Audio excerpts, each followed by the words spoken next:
சனியின் நட்டங்கள் தவிர்க்க எங்கள் வலம்புரிநாதன் வலக்கை மேலே அட்டமச்சனியின் நட்டங்கள் தவிர்க்க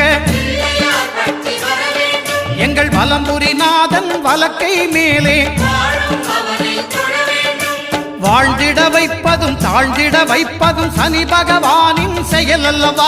அந்த கணபதி கரத்தை கண்டவர் தமக்கு சனியின் பார்வை நலம் அல்லவா.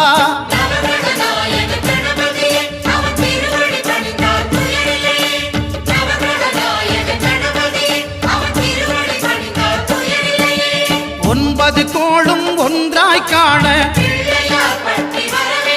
அங்கு கற்பகம் என்னும் கடவுளின் மெய்யில்